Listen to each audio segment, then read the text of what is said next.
There's some wild sheep or some sheep that have gone wild in one of the forestry plantations, and sheep are really bad for forestry because they bite off the little tips of the trees and they stop them growing. So they've kind of tasked us with gathering them up.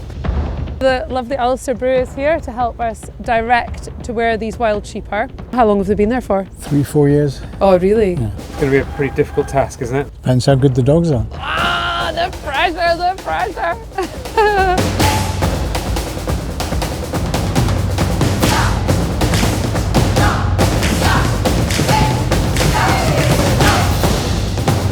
So the plantation is a really big hill. It's got mature trees, it's got freshly planted trees.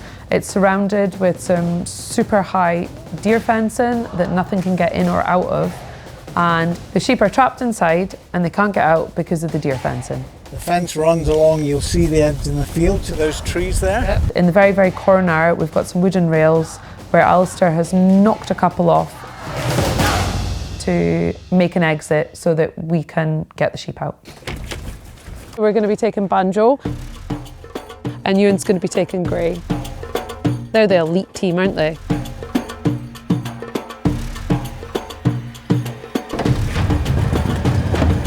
Whistle. And we took quads up the hill.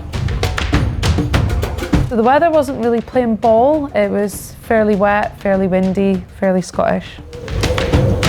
Alistair explained it to me that a gate had been left open into the plantation years ago and some sheep had wandered in at that stage and then had never been able to get out again. So they've just been trapped there for years and years, and so they've just reverted back to wild sheep. Go on in. I wasn't sure what to expect from the sheep because obviously I knew they'd been on this plantation for some time. I was also a bit worried that they might be really wild and flighty because they haven't been handled, they haven't had any contact with people or dogs. So it was anyone's guess how they were going to react. We went right to the very, very top of the hill. So there's somewhere in here, I reckon there. So the plantation's massive. So we're trying to sneak up on the sheep, but we don't know where they are. So it might be that they end up sneaking up on us. I was quite excited once we got into the tree line actually, and I could feel the dogs were too. Right, Banjo, that'll do, Banjo, that'll do.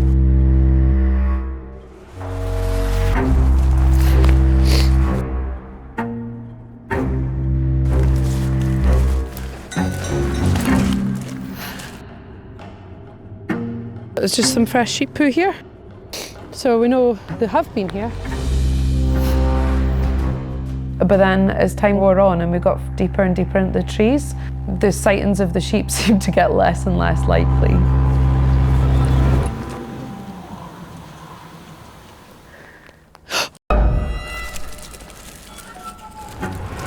Lie down, lie down. That's not our target species. Just shows you though that the fact that the deer haven't been spooked until we get here, and yet the sheep are gone. We didn't see any sheep at all the first day. Total disaster. Day 2 started afresh. This time we went at a completely different angle and we went on foot. This time we've got eyes on them. We could see the sheep and we were very aware that they could see us as well, so we're trying to sneak up on them.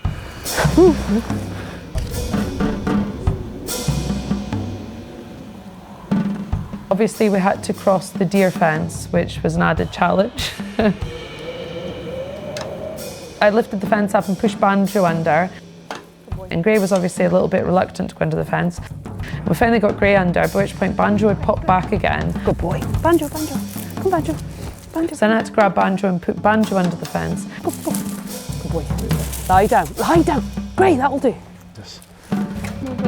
And all of this palaver kind of alerted the sheep.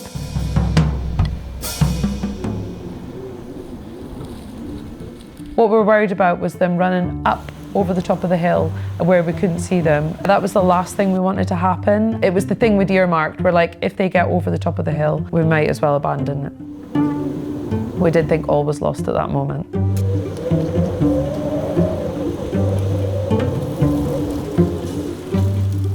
And at that point we decided to split up. It was not great terrain, it was really tangled, the trees were really low.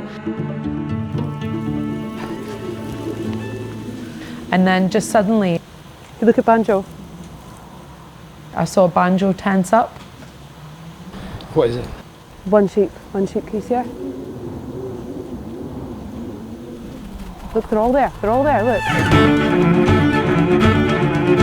One sheep was trying to double back, she was trying to avoid us. So I quickly sent Banjo, he turned her, and then I could see through the trees that she was heading towards other sheep. So this was the point where I was like, ooh, we've got a chance here. I kept me and Banjo up with them to group them up and flock them up.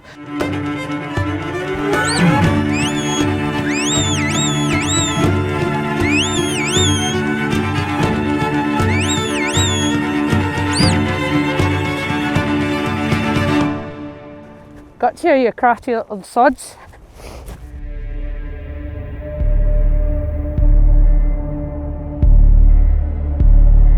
The wild sheep behave very differently to the sheep that we would have at home.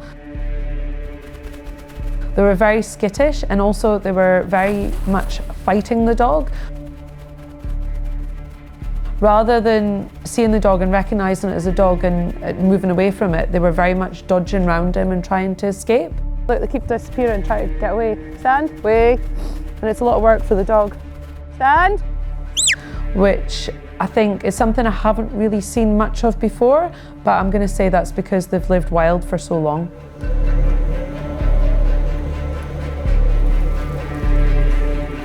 I kind of wanted to give the sheep an education in a dog, because at this point I felt like they weren't really respecting the dog. They were almost, Banjo was there and they were trying to run past him all the time. So I wanted him to stop them and block them a couple of times just to get them to remember what it's like to be worked with a dog.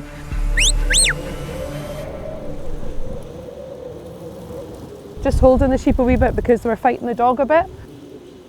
I wanted them to feel comfortable with the dog and comfortable with me and realise we're not a threat, so that then they would become a little bit more malleable and be able to work them further along the fence, hopefully to get them out of the plantation. There was one particular sheep who was giving us quite a bit of grief. Stand. Wait. Oh, you're crafty. Wait. Lie down. And as we got further down the fence, she just took off. Wait.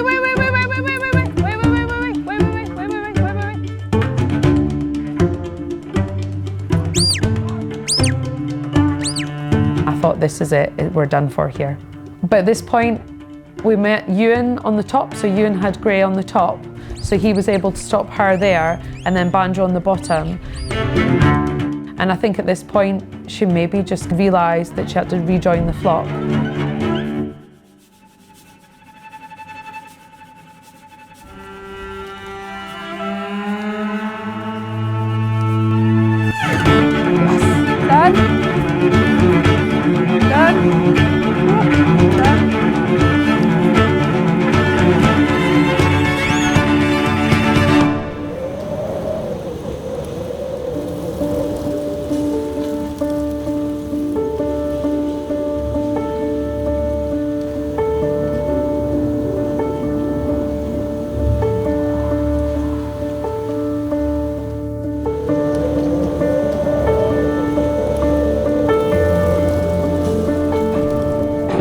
The sheep were obviously very keen not to be contained, and they were fighting, and it was up to Banjo to make it look more attractive to go in the trailer than it was to meet him head on.